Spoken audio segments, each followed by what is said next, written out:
여러분 안녕하세요. 찾아가는 새벽기도 시카고 예수사랑교회 조선영 목사입니다. 오늘도 어김없이 찾아오시는 주님의 은혜와 평강이 저와 여러분의 삶에 종일 풍성하기를 기도합니다. 찾아가는 새벽기도는 기쁨의 언덕으로 라는 연합감리교회 말씀 묵상집을 본문으로 사용하고 있습니다. 오늘 말씀은 마태복음 21장 1절에서 9절까지 말씀입니다. 제가 읽어드리지요. 그들이 예루살렘에 가까이 가서 감람산 벳박에 이르렀을 때 예수께서 두 제자를 보내시며 이르시되 너희는 맞은편 마을로 가라. 그리하면 곧 매인 나귀와 나귀 새끼가 함께 있는 것을 보리니 풀어 내게로 끌고 오라. 만일 누가 무슨 말을 하거든 주가 쓰시겠다 하라. 그리하면 즉시 보내리라 하시니 이는 선지자를 통하여 하신 말씀을 이루려 하심이라. 일러스되 시온 딸에게 이르기를 내 왕이 내게 임하나니 그는 겸손하여 나귀 곧 멍에 매는 짐승의 새끼를 탔도다 하라 하였느니라. 제자들이 가서 예수께서 명하신 대로 하여 나귀와 나귀 새끼를 끌고 와서 자기들의 겉옷을 그 위에 얹음에 예수께서 그 위에 타시니 무리의 대다수는 그들의 겉옷을 길에 펴고 다른 이들은 나뭇가지를 베어 길에 펴고 앞에서 가고 뒤에서 따르는 무리가 소리 높여 이르되 호산나 다윗의 자손이여 찬송하리로다 주의 이름으로 오시는 이여 가장 높은 곳에서 호산나 하더라. 아멘. 예수님의 일행이 예루살렘에 가까이 와서 감람산 벳박에 이르렀을 때 예수님은 두 제자를 보내시며 말씀하시죠. 너희 맞은편 마을로 가라. 곧 매인 나귀와 나귀 새끼가 함께 있는 것을 보리니 풀어 내게로 끌고 오너라. 만일 누가 무슨 말을 하거든 주가 쓰시겠다 하라. 그리하면 즉시 보내리라. 마가복음과 누가복음에도 같은 이야기의 본문이 있는데요. 거기서는 아무도 타보지 않은 나귀 새끼를 끌고 오라고 증거하십니다. 그것은 어미와 떨어질 수 없는 아직 어린 새끼였죠. 주께서는 그의 전지하신 눈으로 그 나귀 새끼를 보십니다. 또 나귀를 풀어 내게로 끌고 오너라. 만일 누가 무슨 말을 하거든 주가 쓰시겠다 하라고 말씀하신 것은 무례한 것처럼 보일 수 있지만 실상 그것은 주께서 온 세상의 주인이심을 보여주고 계시는 대목입니다. 그는 온 우주의 큰 주인이시고 원하시는 대로 무엇을 취하시거나 사용하실 수 있는 분이심을 나타내고 계시죠.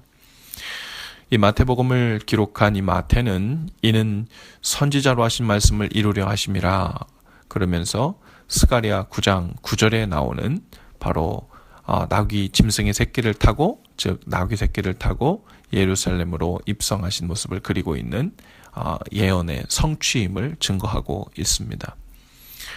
말은 예로부터 전쟁의 동물이고 나귀는 평화의 동물이라고 합니다. 이방의 왕들은 모두 말을 탔고 나귀를 타지 않았죠. 일례로 프랑스의 장군이자 황제를 지낸 나폴레옹 1세의 그림이나 동상도 근육질의 말을 타고 있는 전쟁 영웅을 그리고 있죠. 나귀는 경멸을 당하는 짐승이었습니다. 만일 당시 어떤 화가가 나폴레옹이 나귀 새끼를 타고 있는 모습을 그렸다면 아마도 명예훼손죄로 혹은 불순죄로 죽임을 당했을 것입니다. 이같이 온 세상을 지으신 만왕의 왕께서 나귀를 선택하여 타신 것은 그 주님의 겸손하심을 나타냅니다.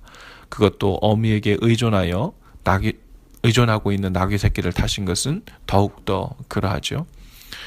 주님의 왕국은 세상 왕국처럼 외적 영광을 따르지 않습니다. 여기에 지극히 비천한 자들에게까지 미치는 은혜의 복음이 있습니다. 어떤 비천한 자들도 예수께로 나올 수 있고 주님은 어떤 비천한 자들도 물리치지 않고 그들과 눈높이를 같이 하시죠. 우리는 겸손한 왕이신 주님을 믿고 그분을 따라가는 사람들입니다. 그런데 많은 그리스도인들이 나귀를 타고 주님을 따르기보다는 높은 안장에 말을 타고 싶어 하는 것 같습니다. 말을 타고 달리면서 더 넓은 땅을 정복하고 더 큰 성공을 거두며 그림이나 동상으로도 멋지게 남을 만한 멋진 공헌을 하기 원하죠. 이 땅에서의 외적 영광과 명예를 흠모하는 겁니다. 하지만 말을 탄 채로는 낮은 곳에 있는 사람들, 소외된 사람들과 이웃할 수 없습니다. 그들과 눈높이를 함께 할 수 없죠. 높은 안장의 말을 타고는 나귀 새끼를 타고 가시는 예수님을 겸손히 따르겠다고 하는 것 우스운 이야기죠.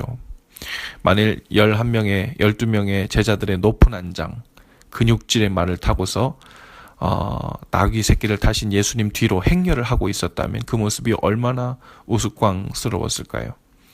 예수님이 나귀 새끼를 타고 겸손히 낮아지시니 제자들은 더욱 낮아져 그동안 보이지 않았던 낮은 곳에 있는 사람들과 시선을 마주할 수 있게 되었죠. 나귀를 타고 예루살렘으로 입성하시는 예수님 앞에 많은 사람들이 나와서 그들의 겉옷과 나뭇가지를 베어서 길에 펴고 왕을 맞이했습니다. 호산나 다윗의 자손이여 찬송하리로다. 주의 이름으로 오시는 이여 가장 높은 곳에서 호산나. 그러나 그 높은 곳에 왕이신 예수님은 그 사람들과 같은 눈높이에 계셨어요. 바로 나귀 새끼를 타셨기 때문입니다. 오늘 주님을 따라 나서는 이 아침에 주님처럼 겸손한 마음을 구하십시다. 주님이 만나라 명하신 사람들 앞에서 말이 아닌 나귀를 타고 만나게 하시고 주님을 따라 겸손히 행할 수 있기를 구하십시다. 나귀 새끼를 타고 겸손히 주님을 따르지 않으면 주님이 관심 두시는 사람들을 다 놓치기 마련입니다. 눈높이가 다르기 때문에 그래요. 그 겸손함으로 인해 주님의 시선을 유지하며 이 땅을 사는 것이 참된 복이고 충성된 종으로 또 잘 배운 제자로 사는 길입니다. 오늘도 주님이 우리를 어디로 누구에게로 보내시든지 나귀 새끼를 탄 자처럼 겸손히 행하며 주님과 동행하시는 저와 여러분들 다 되실 수 있기를 주님의 이름으로 축복합니다.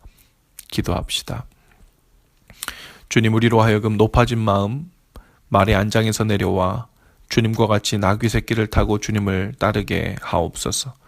그래서 주님이 보시는 사람들과 눈을 마주치게 하시고 주님이 원하시는 일들에 마음과 생각이 머물러 살게 하옵소서. 그 겸손함과 낮아진 마음으로 주님 곁에서 동행하는 참 은혜와 복이 우리들 삶에 넘치게 하옵소서. 예수님 이름으로 기도합니다. 아멘. 여러분, 오늘도 예수 사랑으로 화이팅입니다.